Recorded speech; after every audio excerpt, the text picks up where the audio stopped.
Hey, welcome back to Live at the Junction. We are at Junction Studio in Canfield, Ontario, just outside of Hamilton. A great weekly segment where we shine some focus on this amazing studio. Whatever your recording needs are, you should check out Junction Studio. And we also want to shine a light on some great local talent that you may or may not know of. So this week is no exception. Come on in, we'll see what Darcy's up to. Darcy, how's it going? Hey man, what's happening? Nice to see you. Nice to see you too. What are you working on today? Got Mike Branton stuff up right now. This is a great tune, man. Finish this stuff off. Nice. Sounds real great. I am super excited that we have Mike Branton with us today. An Oakville native. I know we typically shine the light on Hamiltonians, but you know, Oakville's kind of a close cousin. We're pretty close with Oakville.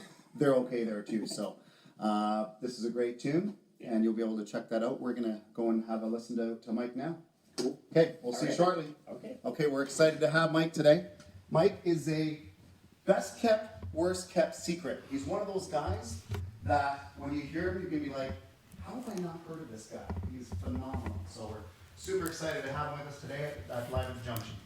Mike, how you doing, man? Good. How are you? Very well, thank you. Nice to see you.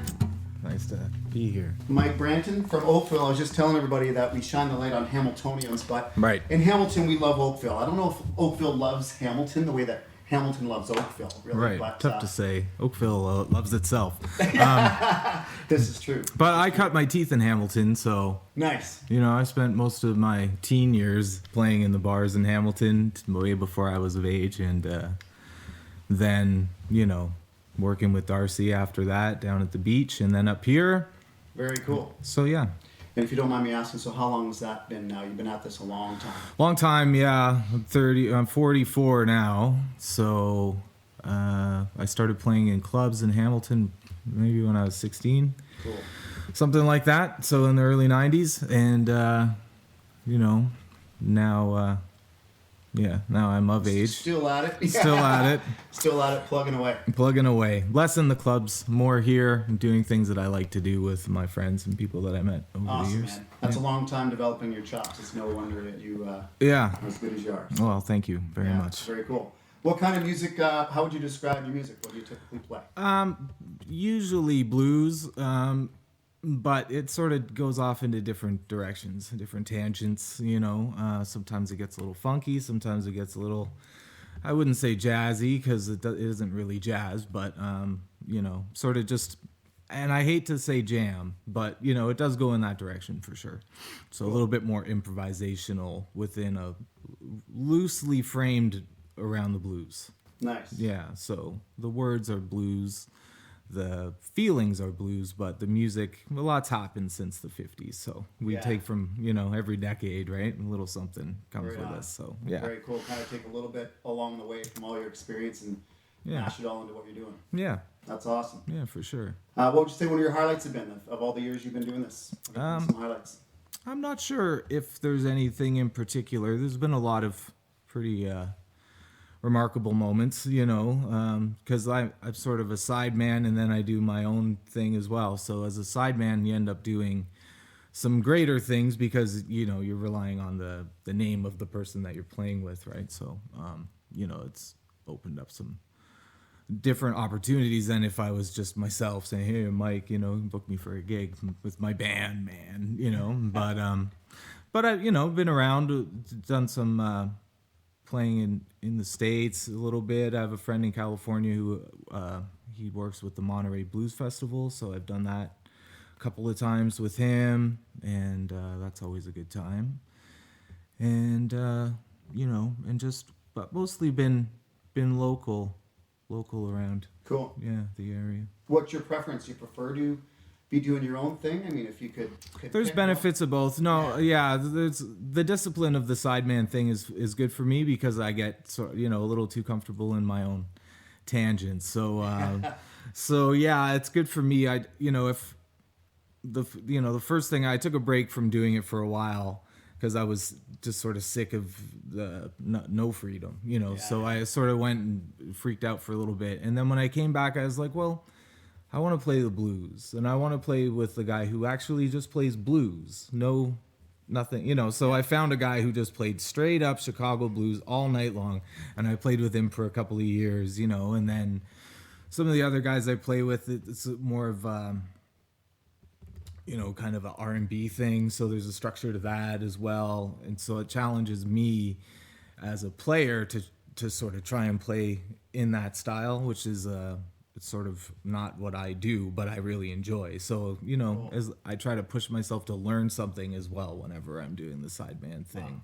Whereas awesome. with my own thing, it's anything goes, and I don't tell the guys what to play, and we just kind of go for whatever the feeling is. Yeah, and it's more of environment. We're making music for the situation than here's my song and I want everyone to hear my song. It's like, well, we're all here. Let's have a good time while we're here. That's awesome. So I love hearing people that have been playing the amount of experience you have, saying that as much as you know about this craft, you're still learning it as you go, and that's well, you have to. That amazes me. Cool. You have to, or you're sunk, and you see that a lot of people who go, oh, this is what I do, and you go, well, that's what you're always gonna do, and it's fine. For some people, it's great, they go their whole life just being great from the time they were 12 till the day they die. It's fine, but there's so much music out there and so much you can learn from it. It's sort of a shame to not. But yeah, right on. Anyway, yeah. Well, hey, really excited to hear you. Let's jump into it. Let's hear a tune. What are you gonna play for us first? I'm gonna play one of my songs. This is an older one called "Once Again," and I'm gonna put my magical cans on here before I do, and hope you enjoy.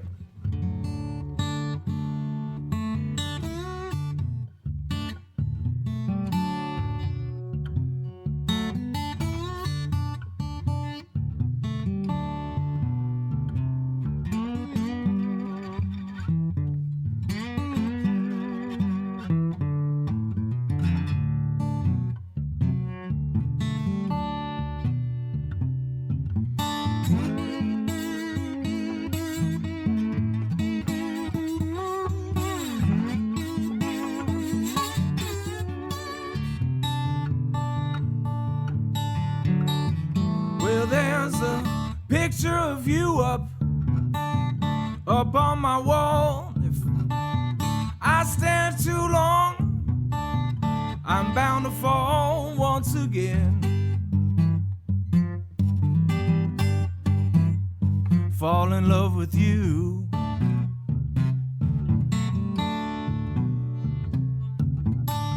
'Cause you got something there. Whoa, that's something that only you can do.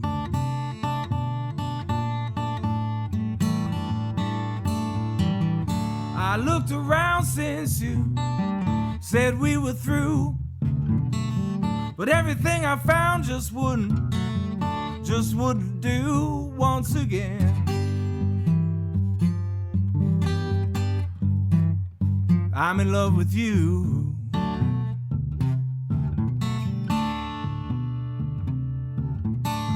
Cause you got something whoa, that's something that only you can do.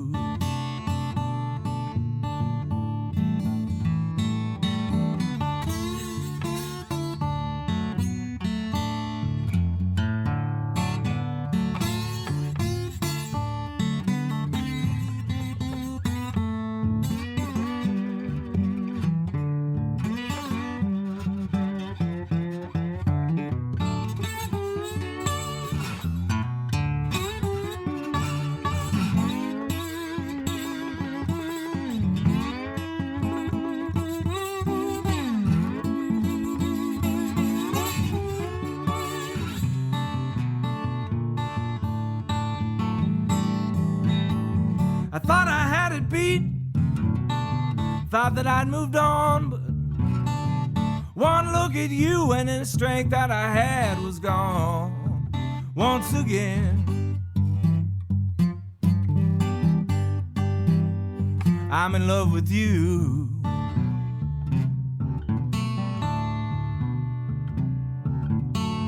Cause you got something whoa, that's something that only you can do.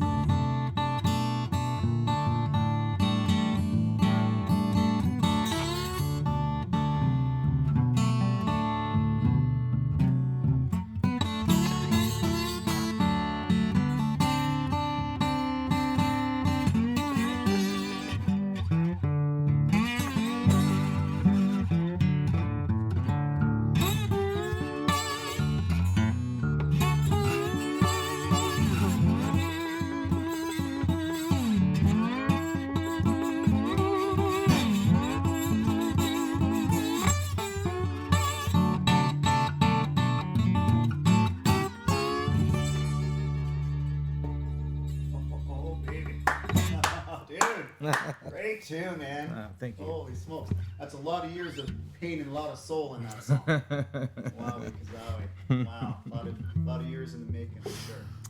Well, yeah, it was. It was funny because it was the first line I had laying around for, I think I wrote it when I was 15 or 16. Wow. And then I recorded that song. I remembered that line 10 years later. So I was just like, that line. And it meant something totally different at the time that I wrote the song, but I remembered that line, so I had this box. I used to keep everything. It's all gone now, but. Oh no. And I remembered where the piece of paper, and I remembered writing it down, and then I just took that first line, and then the rest of it just kind of came out as a sort of a love song to somebody or something. It all depends on, what you're in love with, I suppose, or Years of experience.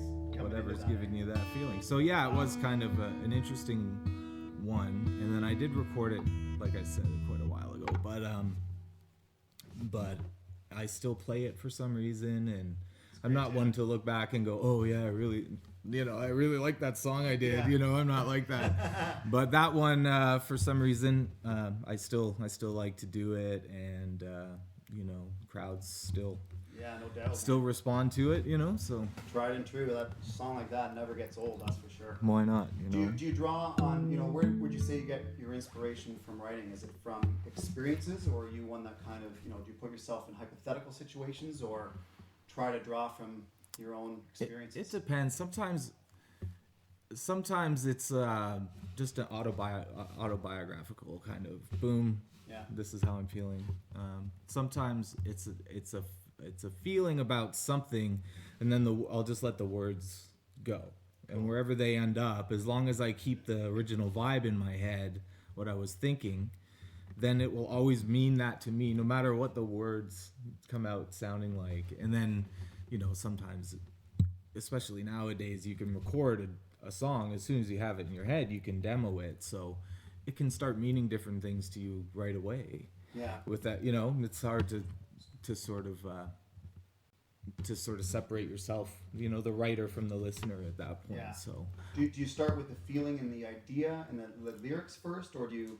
I know everybody asks that, but I'm always fascinated that everyone seems to piece together. Well, I think everyone's generally start different. with the lick first, or yeah, hopefully it's a lick that gets you going, right? Yeah. And then that's the spark. But lyrics usually come last for me. Yeah. I'll have a piece, and then okay. But that could just be procrastination. Sometimes it's been procrastination, and I've been like, no, I'm really working on it now. But yeah. But sometimes it all comes at once, which is Cool. The best, when you go, oh, here's a song I'm hearing in my head, and then you cross-reference it, or try with every song you've ever heard in your life, and make sure you're not just transposing a song that you already know. Yeah, right. But I want to invent a website that does that, and I'm going to be a gazillionaire, mark my words. Just put in a little bit of it, and the computer will go, nope, that one was done. yeah. That'd be a pretty good idea. Shazam. Yeah. But Cool. yeah, Well, let's hear another one. What do Okay. you play for us next? I'm just gonna make sure in tune here, and then I'm just gonna play an oldie but a goodie. This is Right an on. old, probably as old as you can get with blues songs. I don't know when it was recorded. I don't know if they ever decided who wrote it, but it goes back to maybe the 20s, something like that. It's just called "Sitting on Top of the World," and it's sort of the. Maybe I'll keep the slide handy. Never know. Sort of the opposite of what that last song was about. It's the other end of that song. Yeah, thank you.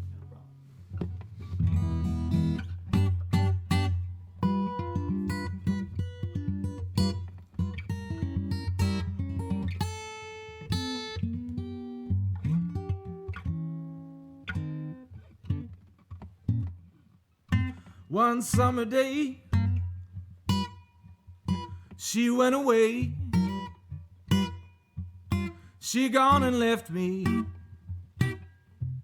She gone to stay. But now she's gone and I don't worry, 'cause I'm sitting on top of the world.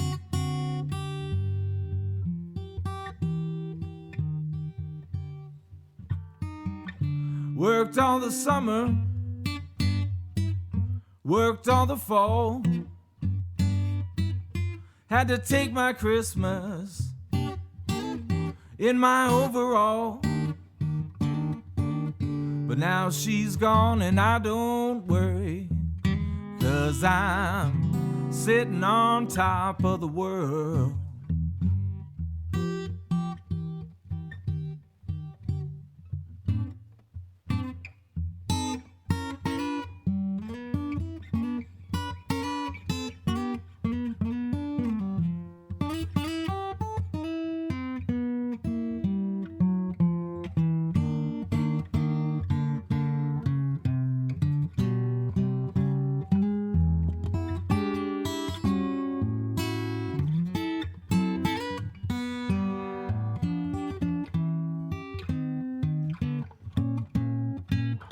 Going down to the freight yard, catch me a freight train.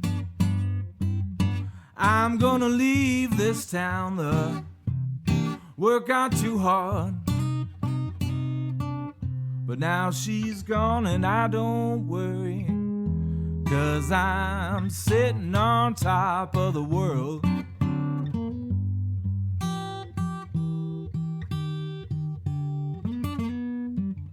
One summer day, she went away. She gone and left me. She gone to stay. But now she's gone and I don't worry, 'cause I'm sitting on top of the world.